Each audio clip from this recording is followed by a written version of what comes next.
नमस्कार। स्वागत है आप सभी का आपके अपने चैनल एस्ट्रोलॉजी लर्नर में। आओ ज्योतिष सीखे की श्रृंखला में आज हम आपके बीच में लेकर आए हैं पार्ट 2।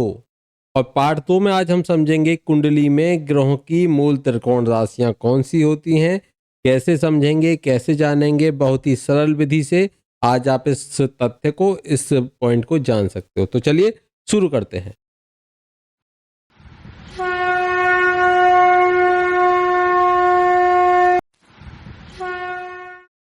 यदि कोई ग्रह उच्च का होता है तो वह सर्वाधिक बलवान माना जाता है।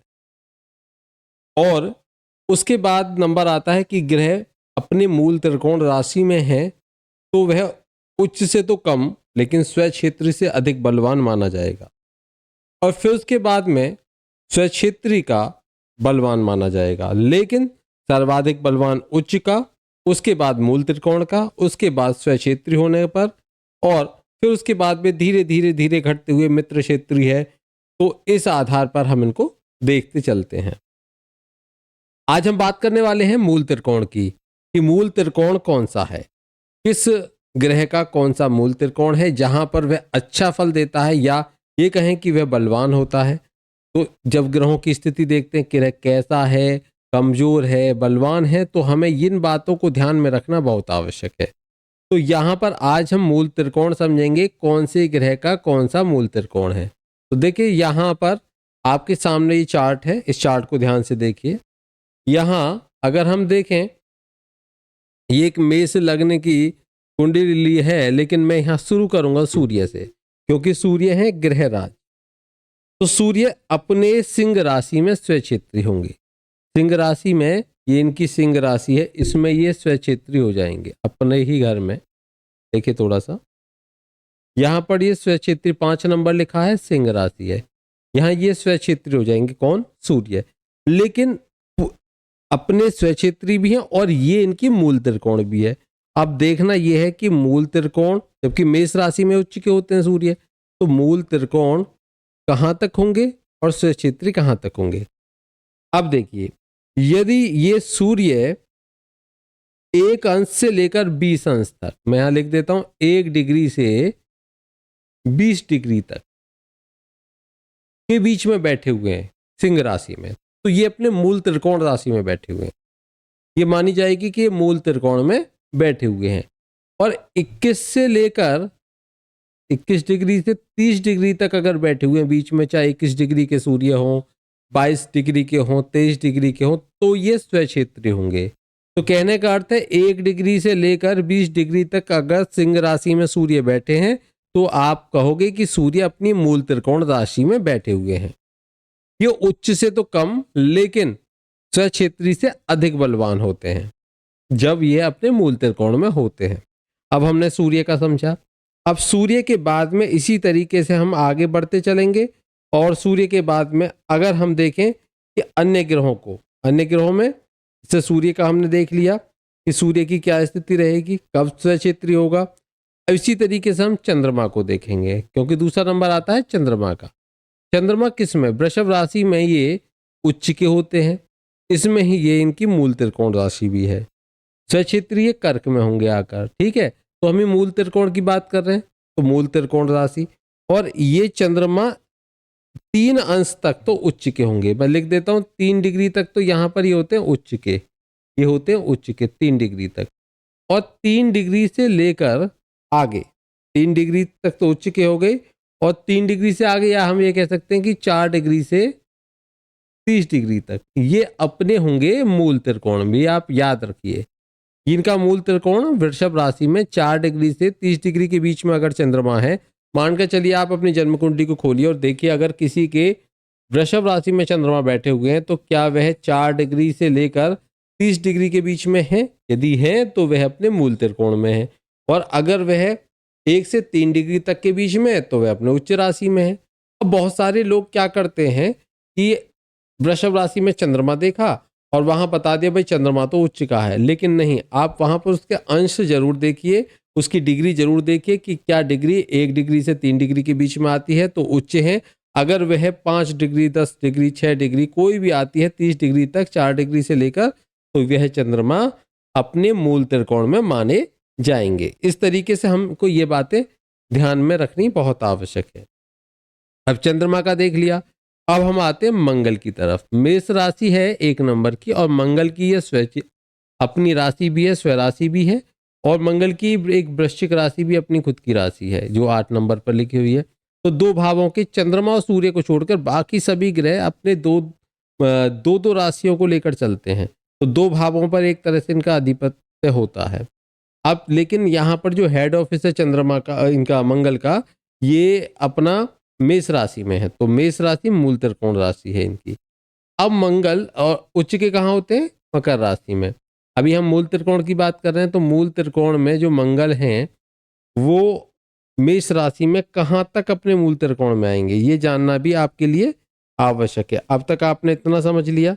अब मंगल के बारे में हम ये समझें कि मंगल मेष राशि में 18 अंश तक तो ये होगा मूल त्रिकोण में। कहाँ तक? 18 तक। मैं यही लिख देता हूँ कि 18 डिग्री तक, 1 से लेकर 18 तक, 1 से लेकर 18 तक ये मूल त्रिकोण में हो गया, ये मूल त्रिकोण में। और उसके आगे जैसे 19 से लेकर 30 तक ये हो गया स्वक्षेत्रीय, तब ये स्वक्षेत्रीय मंगल माना जाएगा। या आप नोट करते चलिए अपनी डायरी में, आपको अच्छा समझ में अच्छे से आ जाएगा।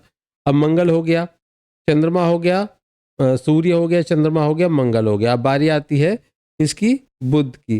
देखिए बुध के बारे में कहा जाता है कि ये कन्या राशि में, 6 नंबर की राशि में ही ये इसकी स्वराशि भी है, ये इसकी उच्च राशि भी है, और यही इसकी मूल त्रिकोण राशि भी है। बुध की ये मूल त्रिकोण राशि भी है। तो यहाँ स्वक्षेत्री भी होंगे बुध, उच्च के भी होंगे, और मूल त्रिकोण भी यहाँ अपना बनाएंगे।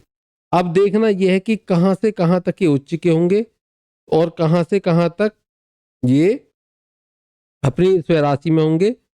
तो बुध जो 0 से लेकर 0 अंश डिग्री या अंश से 15 अंश तक उच्च के होते हैं। तो ये कहाँ तक? 0 से या 1 से 15 तक तो हो गए उच्च बुध, ठीक है, इतना तो उच्च हो गए। इसके बाद आते हैं मूल त्रिकोण में, तो ये 16 से 20 तक मूल त्रिकोण में रहेंगे, और 21 से 30 तक इनकी ये स्वराशि मानी जाएगी। अब मानकर चलिए किसी के बुध हैं वो 14 डिग्री के हैं तो वो उच्च के माने जाएंगे। किसी के बुध हैं, अब हम देखते ही बोल देंगे भाई बुध आपके छठे घर में बैठे हुए, मतलब छठी राशि में बैठे हुए अपनी कन्या राशि में, तो बुध आपके उच्च के हो, केवल हम बुध उच्च के बोलेंगे। लेकिन नहीं, हमको देखना होगा उसके साथ साथ में ये कितनी डिग्री के हैं, कितनी डिग्री के बैठे हुए हैं। यदि ये 0 से 15 डिग्री तक हैं तभी हम कहेंगे कि भाई बुध उच्च के हैं। लेकिन अगर ये 15 से ऊपर और 20 तक हैं तो हम कहेंगे कि ये अपने मूल त्रिकोण राशि में है। और अगर ये 20 से ऊपर और 30 तक हैं तो फिर ये कहेंगे कि ये अपनी स्वराशि में। तब आप उच्च का नहीं कहोगे बुध को, या आप उसको मूल त्रिकोण राशि में नहीं कहोगे, तब आप उसको कहोगे कि वह उच्च के हैं। या मैंने तीनों क्रम वाइज दे दिए हैं। बुध के बाद नंबर आता है बृहस्पति का, गुरु बृहस्पति का। गुरु बृहस्पति की भी 2 राशियां, अच्छा बुध की भी 2 राशि हैं, एक तो मिथुन और एक कन्या। कन्या में ही इनके ये ज्यादा स्ट्रॉन्ग माने जाते हैं। और इसी तरीके से बृहस्पति की भी 2 राशियां हैं, एक मीन है और एक राशि है धनु। धनु राशि इनकी अपनी मूल त्रिकोण राशि मानी जाती है। बृहस्पति की मूल त्रिकोण राशि में धनु राशि आती है। अब जिस तरह से हमने बाकी को देखा उसी तरीके से हम यहाँ पर इनको भी देखेंगे कि किस प्रकार बृहस्पति का यहाँ प्रभाव रहेगा, कब ये स्वक्षेत्री माने जाएंगे, कब इनकी मूल त्रिकोण मानी जाएगी। वैसे बृहस्पति उच्च जो होते हैं वह 4 नंबर राशि यानी कि कर्क राशि में उच्च के होते हैं। अब देखिए इस स्थिति में अगर हम अंश से देखें तो 13 डिग्री तक बुध मूल त्रिकोण में होंगे। यहां तक इसमें 0 से लेकर 13 डिग्री तक, 0 से 13 डिग्री तक तो क्या होंगे? मूल में, मूल त्रिकोण राशि होगी। और वहीं 14 डिग्री से लेकर 30 डिग्री तक ये धनु राशि में स्वक्षेत्री माने जाएंगे कि अपने ही क्षेत्र में हैं। तो स्वक्षेत्री हो गए या मूल त्रिकोण, ये देखना होगा आपको अपनी जन्म कुंडली से। देखिए जल्दी से जल्दी आपके बृहस्पति क्या धनु राशि में हैं और वह कितने डिग्री से हैं, तो वह स्वक्षेत्री हैं या मूल त्रिकोण में बैठे हुए हैं। ये आपको इनका बलाबल देखना बहुत आवश्यक होता है। बृहस्पति को हम समझे। अब बृहस्पति के बाद यदि आप चर्चा करेंगे, मूल त्रिकोण समझ लिए, स्वक्षेत्री समझ लिए, अब हम बात करते हैं शुक्र की। तो शुक्र तुला राशि में उच्च के होते हैं। तुला राशि में शुक्र उच्च के होते हैं। अब तुला राशि, और वैसे दो राशियां हैं इनकी, एक तुला राशि, एक वृषभ राशि। वृषभ राशि पर तो ऑलमोस्ट ये स्वक्षेत्री माने जाएंगे, और क्योंकि वहाँ जो चंद्रमा का अधिकतम कब्जा उन पर हो चुका है उस राशि पर। अब ये यहाँ पर जो तुला राशि है, इस पर शुक्र क्या होंगे, इसी में शुक्र उच्च के होंगे।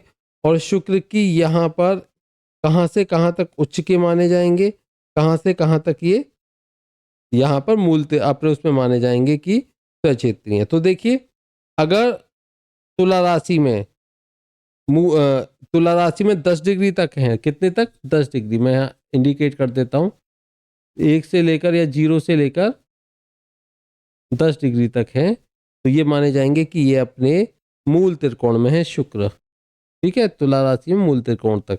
और अगर ये 11 से 30 अंश तक हैं, कितने, 11 से 30 अंश तक के बीच में इनका आता है, तो ये शुक्र माने जाएंगे कि ये शुक्र स्वक्षेत्री हैं। तो कुल मिलाकर 10 डिग्री तक ये माने जाते हैं तुला राशि में उच्च के, फिर स्वक्षेत्री हो जाते हैं। अब चलिए आगे बढ़ते हैं थोड़ा सा, इसको मैं हटा दूं थोड़ा सा, आप समझ चुके हो। अब बात करते हैं राहु। तो राहु के बारे में कहा जाता है कि 2 नंबर की राशि यानी कि वृषभ राशि में तो राहु होते हैं उच्च के। ठीक है, राहु उच्च के होते हैं। और मेष में माना जाता है कि ये स्वग्रही हैं। राहु ने 3 जगह घेरी हैं, ध्यान रखना। मेष राशि मानी जाती है कि इनका अपना खुद का घर है, स्वग्रही हैं, स्वक्षेत्री हैं। और कर्क राशि में है तो ये मूल त्रिकोण राशि है। तो हम ऐसे देखें, 1 2 4 ये है, तो उच्च और 4 यानी कि मूल त्रिकोण, और यहाँ पर 2 नंबर उच्च, 1 नंबर स्वक्षेत्री माने जाएंगे, और 4 नंबर माने जाएंगे मूल त्रिकोण राशि में। ये इनकी मूल त्रिकोण राशि होती है, किसकी, राहु की। केतु को भी समझ लेते हैं, ये राहु का हमने समझा। केतु का कहाँ क्या क्या सीन है, ये आपको ध्यान रखना बहुत जरूरी है। केतु वृश्चिक राशि में यानी कि 8 नंबर की राशि में तो होते हैं केतु उच्च के। यहाँ होते हैं केतु उच्च के, यहाँ केतु उच्च के होते हैं। ये केतु की बात कर रहे हैं, यहाँ केतु होंगे उच्च के। और तुला राशि मानी जाएगी कि इसमें होंगे ये स्वग्रही। ठीक है, और वहीं केतु जो मकर राशि है तो उनकी मूल त्रिकोण राशि मानी जाएगी। इसको आप अच्छे से समझ लीजिए। अब देखिए, कुछ मतों में भी अंतर है, जैसे कुछ लोग राहु की जो मिथुन है वो उच्च राशि मानते हैं, और कन्या में स्वग्रही मानते हैं, और केतु को ठीक उसके विपरीत मानते हैं। यहां पर हमने ये पूरा जो टॉपिक है इसको समझ लिया है। अब ये मूल त्रिकोण क्या है, ये क्या है, ये उच्च क्या है, स्वक्षेत्री क्या है, इन सभी बातों को अच्छे से समझ लिया। अब आप जान चुके हो अच्छे से मूल त्रिकोण राशि क्या होती है। अब मेरा आपसे प्रश्न है कि सूर्य किस राशि में उच्च के होते हैं, कमेंट बॉक्स में कमेंट करके उत्तर दीजिए। आज के लिए इतना ही, आशा करता हूँ आज का टॉपिक समझ आया होगा। फिर मिलते हैं एक नए विषय के साथ, तब तक के लिए जय श्री कृष्णा, राधे राधे।